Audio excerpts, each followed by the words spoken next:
तर नमस्कार मंडळी, श्री स्वामी समर्थ. मी वर्षा, मी तुमचं माझ्या ब्युटी फॅमिली कट्टा या चॅनेलवर मनापासून स्वागत करते.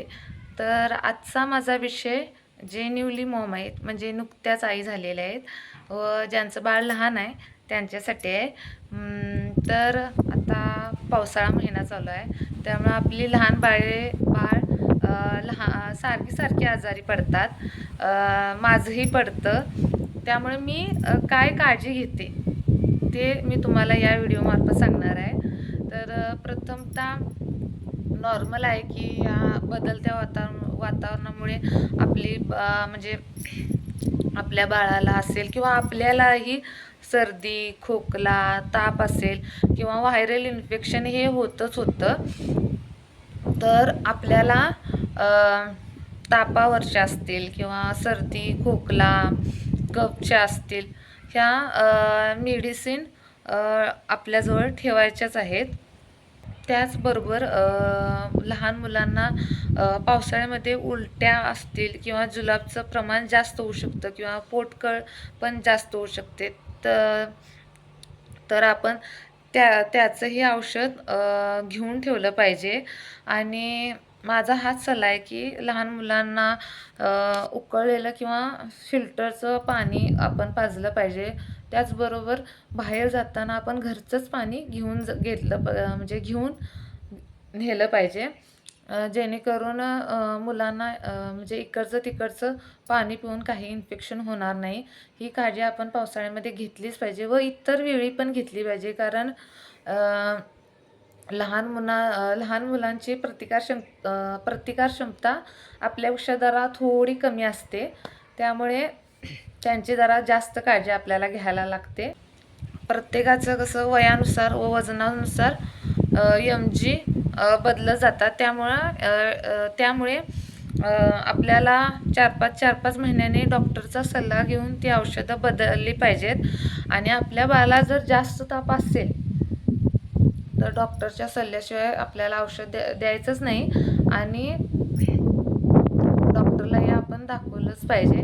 म्हणजे नॉर्मली 38 डिग्री सेल्सिअसच्या खाली जर ताप असेल तर ठीक आहे, पण 38 डिग्री सेल्सिअस आणि त्याच्यावर जर ताप आला असेल तर आपल्याला डॉक्टरला दाखवायलाच पाहिजे. आणि त्याचबरोबर इक्विपमेंट म्हणाल तर तुम्ही थर्मामीटर आपल्याकडे असायलाच पाहिजे.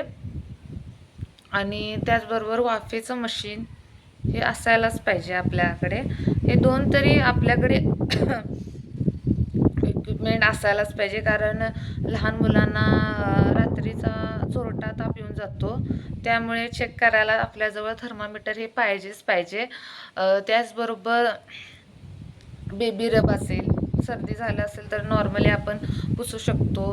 तर आणि लहान मुलांची ओले कपडे म्हणजे ओली ठेवायचीच नाही, आपण कोरडीच ठेवायची. पण लहान बाळी कशी इकडे तिकडे खेळतात, आपलं कपडे वगैरे ओली करून घेतात, त्यामुळे रॅशेस पण होऊ शकतात. त्यामुळे रॅशेस क्रीम ही असायलाच पाहिजे. अँटीबायोटिक पण असायलाच पाहिजे, पण अँटीबायोटिक ही आपण डॉक्टरच्या सल्ल्यानेच द्यायला पाहिजे. कारण घरच्या घरी देऊन चालणार नाही, कारण अँटीबायोटिकचा वेगळा परिणाम होऊ शकतो.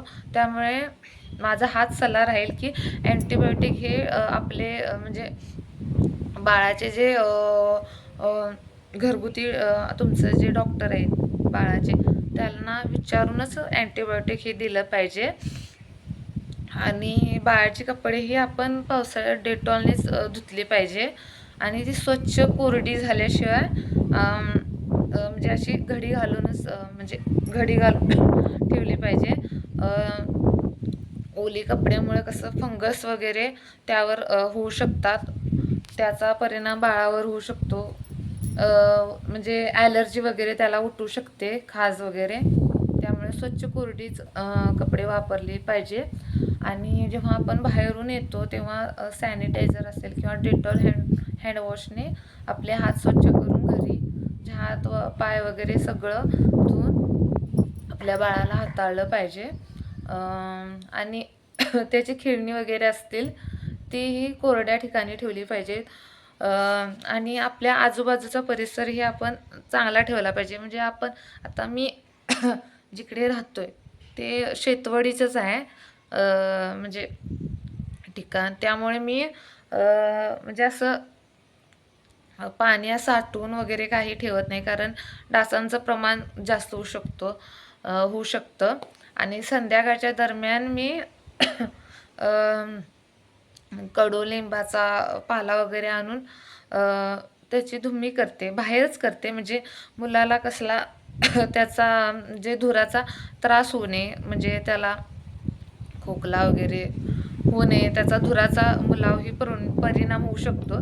त्यामुळे मी बाहेरच पेटवते, कारण कडुलिंब हे शरीरासाठी चांगलं पण असतं आणि डास वगैरे पळून जातात. केमिकल मारण्यापेक्षा कडुनिंबाचा मी जास्त वापर करते. आपण ते पाण्यात वापरूनही त्याचा आंघोळीसाठी पण वापर केला तरी चालेल, जर मुलाला ॲलर्जी वगैरे झाली असेल तर.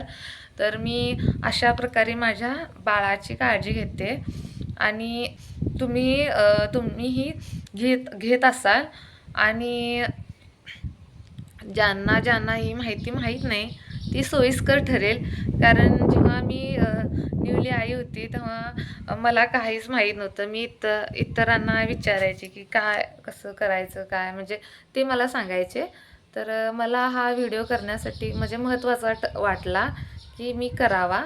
तर तुम्ही मला नक्की कमेंट करून सांगा की तुम्हाला ही माहिती उपयुक्त ठरली काय. तर आपण पुन्हा भेटूया नेक्स्ट व्हिडिओमध्ये. बाय.